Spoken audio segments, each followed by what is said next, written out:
In the last video, I talked about replacing the mailbox after it was again destroyed. I talked about the mechanism that may save it from future mayhem.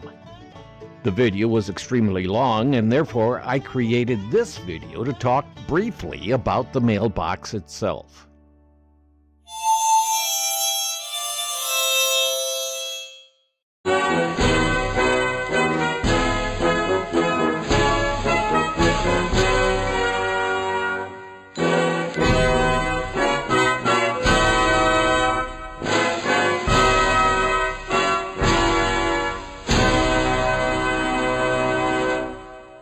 Hi, I'm Scott Payne. They call me the old farmer. You may be in the same situation I faced with always repairing or replacing a mailbox because of kids or because of careless traffic on your road. I installed a mailbox post that would swing when it was hit. There are several different versions available. This is the one I chose, and it will do the job, but for the price, it lacked the finishing touches that would eliminate the possibility of cuts on sharp edges and several other omissions that should have been included with the price. Again, it should do the job, but I consider the product something that a DIY person turned out in a weekend, not something commercially offered to the public at the price point. That's just my opinion. As for the mailbox, I had a bit of a problem getting the Harbor Freight micrometer to give an accurate reading because there was not a flat surface on the micrometer to have the micrometer lean against something so I could get an accurate reading. The best that I could do is just by sight, and I did get a decimal reading, that the metal is probably 10 gauge soft metal. I must admit, again for the price and for the size, getting hit once will take out this mailbox. The price was $68.91 as of April 2022. I thought it was really nice that they provided a 2-inch by 2-inch size template for marking the holes. If you watched the previous video, you saw me taking measurements off of the bottom of the mailbox so that I could lay a live pattern onto the base. Then I set the mailbox on and adjusted the box so that I could see the lines in the holes, and then I marked the holes. An accurate full-size template would make things easier and may have cost upwards of a nickel, more likely half a cent in mass production printing. The mailbox stats says there was a magnet on the door for holding the door closed. It was so weak that I had to use a screwdriver to see if there was actually a magnet. There was, almost.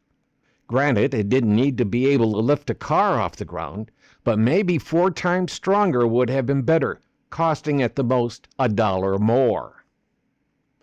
It would be very hard for me to agree that the paint was baked on. Krylon and Rust-Oleum offer a tougher paint than is on this mailbox. Right out of the can they offer this. I am surprised on how the paint did cover, being as thin as it is. There was a scratch on the inside of the door that displayed just what and how the paint was applied and cured. It will do the job, but in fewer years than I would wish, it will need to be repainted. It does not look like that it was a baked-on paint. The previous mailbox was a soft 1/8 boilerplate. A mailbox of this size and price should have been equal in construction. As I said about the swinging mailbox post, it will do the job. I say the same for this mailbox. It will do the job. And yes, the next time this mailbox is hit, I will know who did it.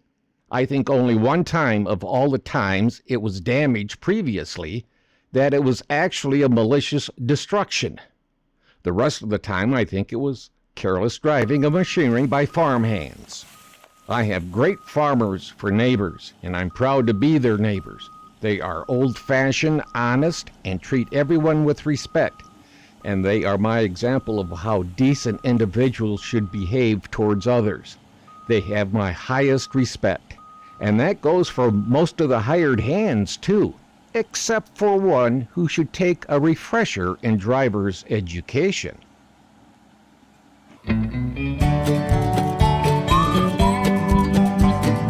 Before we go, it's important to quickly mention for all who are visiting to subscribe, ring the bell, leave a comment, and share with friends and family. Now for the most important part. Thank you to those who have subscribed. Thank you. And yes, thank you to those who are visiting. We value you too. We're trying to reach 1,000 subscribers so that we may receive a pittance from YouTube to cover expenses. We replaced one camera, tripod, and bought a water-cooled editor for video production, plus all the tools we review. So if you could help us reach that 1,000 subscription point, thank you. Well, this is the old farmer, Scott Boehm. Be well, be safe, and be kind to someone. Don't forget to click like and click subscribe on the Old Farmer YouTube channel. And thanks again for watching. Bye.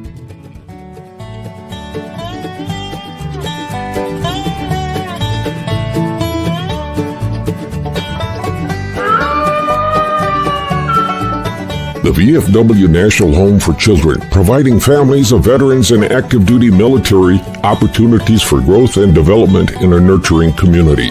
Please consider a donation to help their children and families. I.C. Rhodes speaking.